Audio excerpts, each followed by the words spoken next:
first few sips of water in the morning. My cat just jumped up on the counter. This is Jerry. He is my baby, my most beloved. Sorry, Nair. Didn't mean to choke you out. Good morning. Today is Sunday, so I figured I would film a what I do in a day in my life. So I'm just gonna drink this water. I'm about to do some yoga, and I will see you after that. I'm lighting some Palo Santo here, and recently I've been seeing how the Palo Santo tree has been exploited so that we can have these little incense sticks as well as oils. And my point in saying this is if you purchase it, please make sure you do so from a sustainable harvester or a reputable site. I bought a bag at a gym show a couple years ago, so I'm going to use that until I run out, but won't be purchasing anymore. So find a sustainable plant to smudge your space, please. Today is exciting because I have a Hawaiian papaya here that is almost ready to eat. It could honestly probably go for a few more days in a bag with bananas to help it ripen, but I want it now, so hopefully it's ready enough. It has a moldy spot, but with papayas that usually doesn't matter. I just cut it off. Yeah, I'm really excited.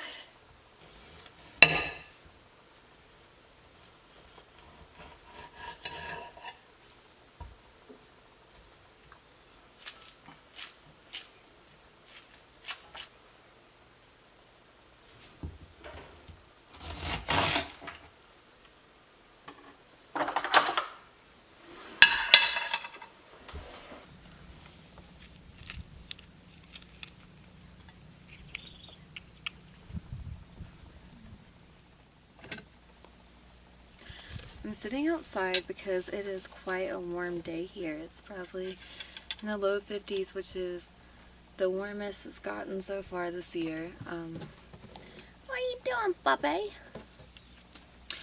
I live at 9,000 feet in the Rocky Mountains, so spring doesn't really come until May. I know that this Hawaiian papaya is definitely not seasonal, and I wish that it was, but it's one of my favorite things in the world, and when I find a ripe one, or a good looking one, I just can't help but to buy it. It is an absolute treat. It makes me so happy. I actually popped some papaya seeds so that I can grow my own papaya trees. They're currently like these big, 3 or 4 inches tall. Papayas actually fruit in 9 months from seed. 9 months you can have papayas hanging off of a tree, so I'm hoping that I can grow my own papayas up here in the Rocky Mountains. That would be epic. Oh my gosh.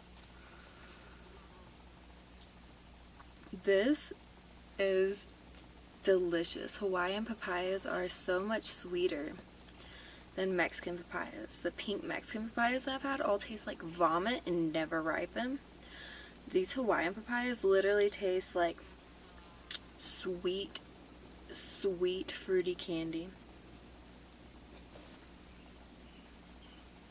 Costello wants me to throw his ball, but I'm not going to do that while I'm eating.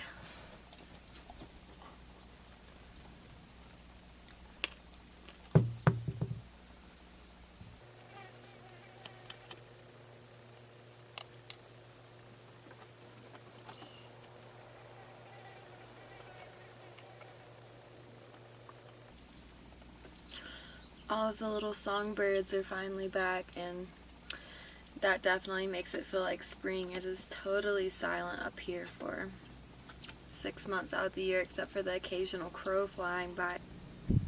Good boy.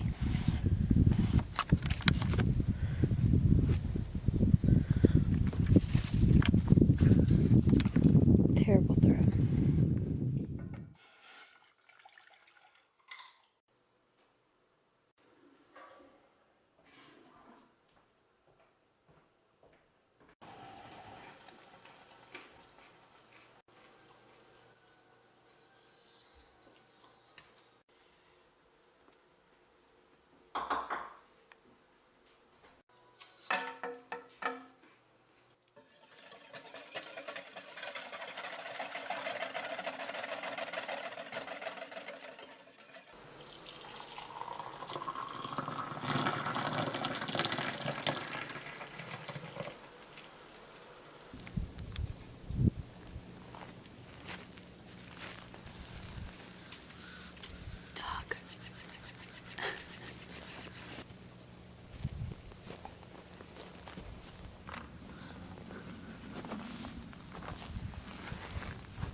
This is my view right now. That mountain over there is actually Pike's Peak. What's really cool is right down there in the valley where there's not any trees, there used to be an ancient redwood forest, and there are fossilized stumps there that you can go see, and fossil beds, and there was a huge inland lake as well as a volcano that erupted and preserved everything, which is why there are so many fossils. Neat fact about where I live. I think it's pretty cool. What are you doing, dog?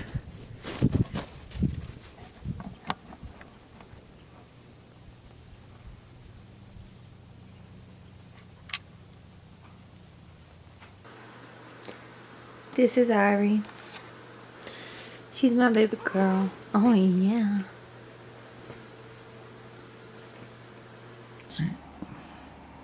No. So, this time of year, pretty cool. All of my flowers are blooming in my room. I have a southern facing exposure, so my plants think it's springtime already and they're all in bloom, so I'm gonna show you. The plant that I got a cutting of from my grandma, and it blooms pretty much all winter.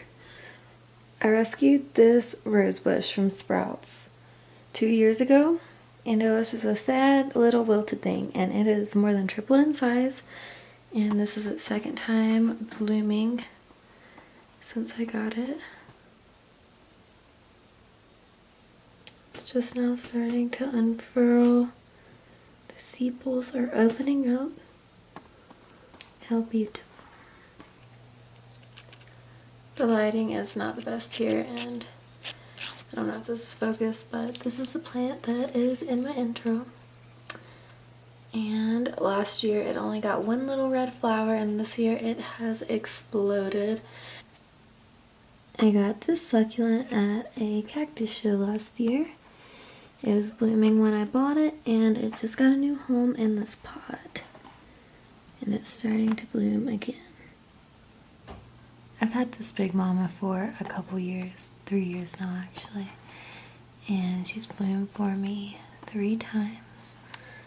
Let's see the little nectar drop?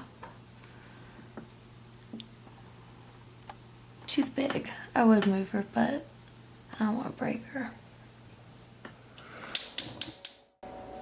I'm beginning with a very hot, dry skillet. I'm putting in 1 bulb of thinly sliced fennel, breaking up any big chunks that were left behind.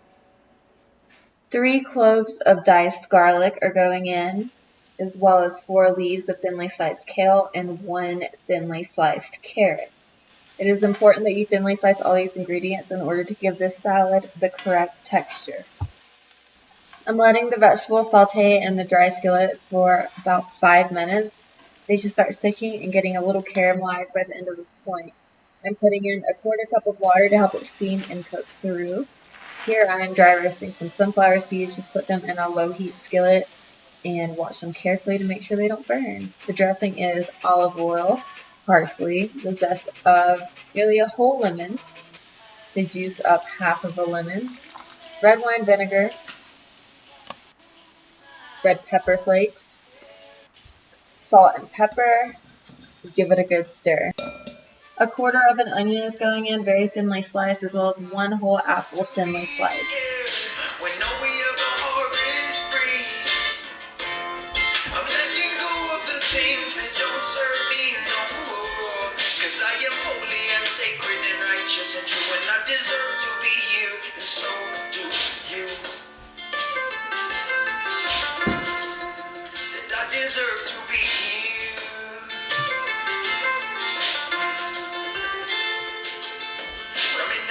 Transition, constantly changing vision. Story never certain, there is always a revision to be made. To the people that seek evil, not as peaceful as I look. But a warrior at heart, so precaution must be took. But I'm trying to give in to the lessons that will soften my ways and means are changing, cause I talk to spirit often. Tell me to stay sharp, tell me to stay present, tell me to ignore the fools and focus on the sin. Well, I said I will stop my ego, and I will remain strong. I will make mistakes and I will often be wrong. evil on the path gets burned. I said I'm perfectly imperfect and I'm only here to learn. On all the evil on the path gets burned.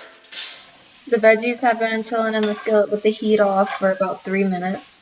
You just don't want them burning hot when I put them in with the rest of the vegetables, but we still want them warm. A handful of spinach. Usually I would use arugula, but this is all I had. Half of your sunflower seeds and about a handful of half cherry tomatoes.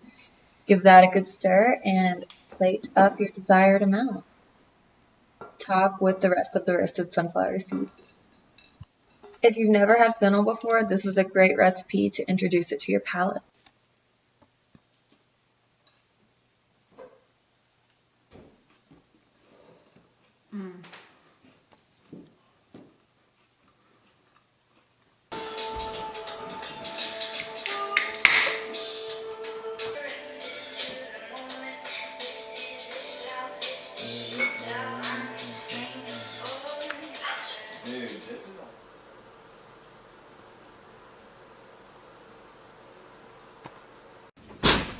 Hello.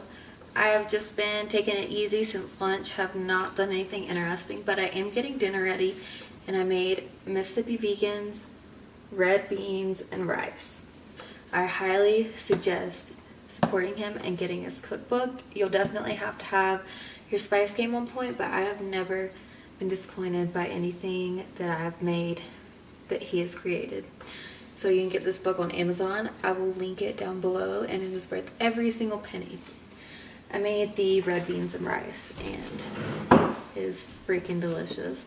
This is a photo of the red beans and rice from his cookbook, and it is packed full of flavor.